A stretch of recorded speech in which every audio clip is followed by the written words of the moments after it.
Bonjour Marc Fesneau. Bonjour. Merci d'être avec nous ce matin. Maya Locquet le disait, vous êtes président du groupe Les Démocrates, un groupe clé à l'Assemblée nationale avec ses 36 députés, mais vous êtes aussi, les téléspectateurs s'en souviennent, celui qui a été ministre de l'Agriculture pendant 2 ans et demi, à l'époque où il y avait d'autres crises, et on en connaît une aujourd'hui, on le voyait dans le journal de 8 heures.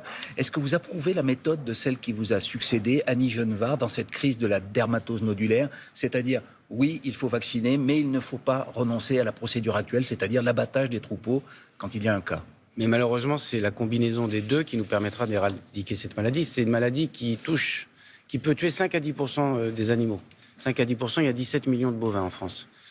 Ça fait entre 800, 900 000 et 1,7 million de bovins qui pourraient mourir si nous n'arrivons pas à endiguer cette maladie. C'est une maladie qui est transportée par des moucherons ou des moustiques, enfin, ce qu'on appelle une maladie vectorielle.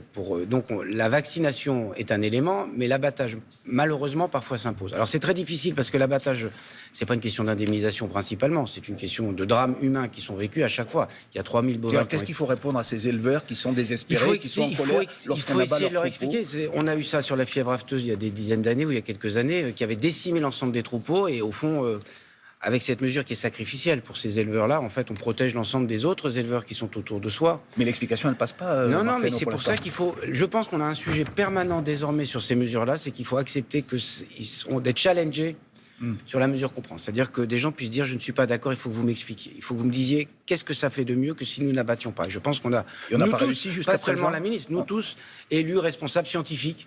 Et je pense aux vétérinaires qui sont au front là depuis des semaines. On les entendait dans le journal de 8 heures. La pédagogie a été insuffisante, vous pensez? Je ne sais pas. En tout cas, je pense qu'on est dans un moment où à chaque fois, on l'a vu sur d'autres sujets de santé publique ou de science, on a besoin d'expliquer et de ne pas penser que nous viendrions imposer la science ou imposer la décision, mais il faut essayer de la faire partager.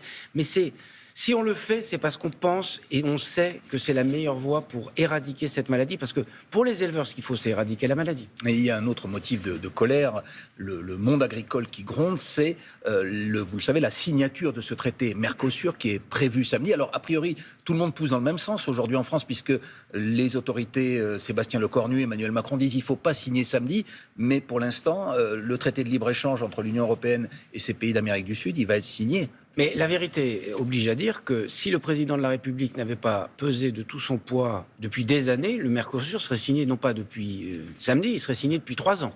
Ouais. Et c'est la position française qui a essayé de se chercher des alliés qui a permis d'éviter que ce soit signé. On a reculé l'échéance, mais elle est toujours là. Pourquoi ? Parce que la décision, c'est une décision à 27. Donc le sujet, c'est pas d'avoir raison tout seul, c'est d'avoir raison avec d'autres. Et donc d'embarquer, si vous me permettez cette expression, une autre majorité ou une minorité de blocage. Une partie des pays de l'Est, les Italiens, il fut un temps. Et donc on a besoin de conforter ça et de dire, le président de la République, les autorités françaises, le Premier ministre, la ministre de l'Agriculture ont dit depuis le début, il y a des choses qui ne sont pas acceptables dans cet accord, on a besoin d'avoir des clauses de sauvegarde. Et aujourd'hui, elles n'y sont pas, et donc on s'y oppose. Et donc, à date, ce que je comprends de la discussion, c'est qu'un certain nombre d'autres pays que la France sont en train de peser pour dire, l'Italie, sans doute, et d'autres pays à l'Est pour dire, en l'état, ça n'est pas signable, et donc vous reportez la décision de signature. Vous pronostiquez qu'il n'y aura pas de signature? Je ne peux pas pronostiquer, en tout cas, je sais que la France pèse de tout son poids, et que le président de la République pèse de tout son poids. Après, ce sont des décisions à 27. Donc, croire que 1 contre 26, ça marche, non, il faut trouver des alliés. C'est facile à dire sur un plateau, c'est pas facile à faire parfois dans les enceintes européennes. Vous voyez bien qu'il y a des intérêts contradictoires. Marc Fesneau, on revient à votre casquette actuelle, si j'ose dire, celle du président du groupe Les Démocrates à l'Assemblée nationale, donc 36 députés. Vous avez vu le Premier ministre hier, j'ai une question simple. Pensez-vous que la France, les Français, le pays, aura un budget avant la fin de l'année, puisque c'est l'objectif, et que pour l'instant, ça s'est bien passé, ça s'est bien terminé pour la sécurité sociale, mais le PLF, comme on dit, le projet de loi de finances, il est au point mort. Alors d'abord, pour vous dire que, pour essayer d'être précis, pour le projet de loi de financement de la sécurité sociale, c'est pas terminé. C'est pas terminé. Il y aura un vote, mais qui devrait confirmer. Mais il faut qu'il le confirme. Enfin, vous pensez qu'il y a un risque? Il y a toujours un risque, parce que vous voyez bien les pressions qui sont faites, je pense sur le côté gauche par LFI à un certain nombre de députés, de menaces, y compris sur les processus électoraux. C'est important ce que vous dites. Il y a des députés socialistes qui pourraient renier. Mais en tout cas, ceux qui se sont abstenus de mardi dernier. C'est pas renier. Je n'ai pas un jugement de valeur. Je dis je vois bien les pressions qui s'exercent. Et donc, d'abord, assurer ce vote du projet de loi de financement de la sécurité sociale. Ça, c'est cet après-midi. Deuxième élément, projet de loi de finances. Budget de l'État, on va dire. Vers quoi on se dirige pour que les téléspectateurs comprennent? L'idée, c'est qu'on essaie de trouver par le même chemin et le même processus une voie de compromis. Il faut qu'on trouve une balance. Premier élément, moins de 5% de déficit pour nous. On ne peut pas aller au-delà, parce que là, on met en risque les Français par rapport à la dette et au déficit. Deuxième élément, il faut qu'on trouve un équilibre assez savant entre des dépenses et des recettes qui permettent d'avoir un déficit qui se réduit.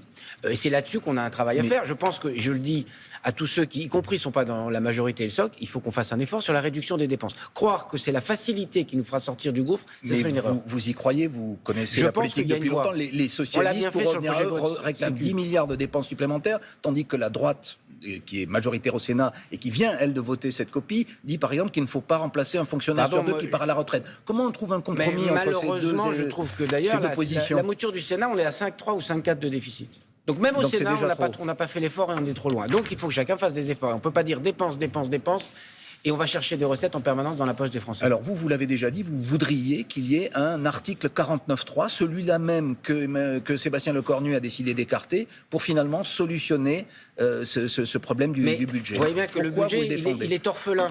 Oui. De père et de mère, si je peux dire les choses ainsi. C'est-à-dire que personne ne veut l'assumer. Si personne ne veut l'assumer, il faut bien que quelqu'un l'assume.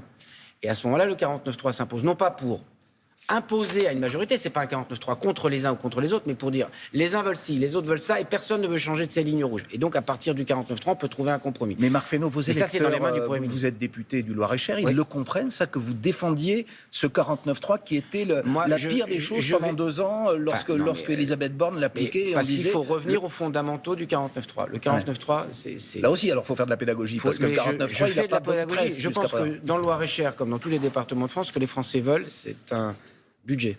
Ouais. Deuxième élément, c'est pas n'importe quel budget. C'est pas de la dépense n'importe comment et c'est pas de la recette n'importe comment. C'est ça ce que veulent les Français. Et au fond, ce qu'ils nous disent, c'est entendez-vous. Alors, si on n'est pas capable de s'entendre, moi, je préfère qu'on s'entende. Certains disent, il vaut mieux dissoudre. Par exemple, les électeurs du Rassemblement national. C'est-à-dire qu'on fait des élections dans 6 semaines, qu'on n'a pas de budget jusqu'au mois de mars, avril, en plein milieu des municipales, et que donc on va reporter encore le budget, et que pendant ce temps-là, la France est à l'arrêt. Pas de croissance, pas d'emploi. Et vous voyez les drames que ça peut procurer. Donc la facilité, c'est aussi ça. C'est de dire, il n'y a qu'à dissoudre parce qu'on n'a pas de solution. La solution, elle est dans les mains des parlementaires. C'est ce que je dis. Et de Sébastien Lecornu, qui avait dit jamais de 49.3. Oui, il faut qu'il mange son chapeau. Non, c'est pour ça que je dis, si nous pouvons nous entendre sans recourir à cette voie-là, faisons-le. Mais si on n'y arrive pas à s'entendre et que je vois que les lignes rouges n'arrivent pas à être dépassées, à ce moment-là, ça s'imposera. Une dernière question, Marc Fesneau. Est-ce que vous pouvez nous donner des nouvelles de François Bayrou, votre ami, l'ancien Premier ministre, dont on a appris hier qu'il avait été hospitalisé à la suite d'une mauvaise grippe? Il lui est arrivé ce qui arrive à un certain nombre de Français, c'est-à-dire une grippe qui finit par s'amplifier, si je peux dire, et qui nécessite d'avoir une surveillance en milieu hospitalier. Il va bien, il va mieux. Vous l'avez eu au téléphone ? On a échangé, il va mieux, et je suis sûr qu'il va retrouver les voies de la convalescence. Il y a une petite convalescence, que vous savez, quand vous avez une grippe, ceux qui l'ont vécu le savent. Ouais. Quand on a une grippe qui est très forte, comme ça, il y a un petit temps pour se remettre. Des nouvelles rassurantes. En tout cas, il va mieux, les nouvelles sont plutôt rassurantes. Merci beaucoup, Marc Fesneau, président du groupe Les Démocrates à l'Assemblée nationale, ancien ministre de l'Agriculture. C'est la suite de Télématin. Merci.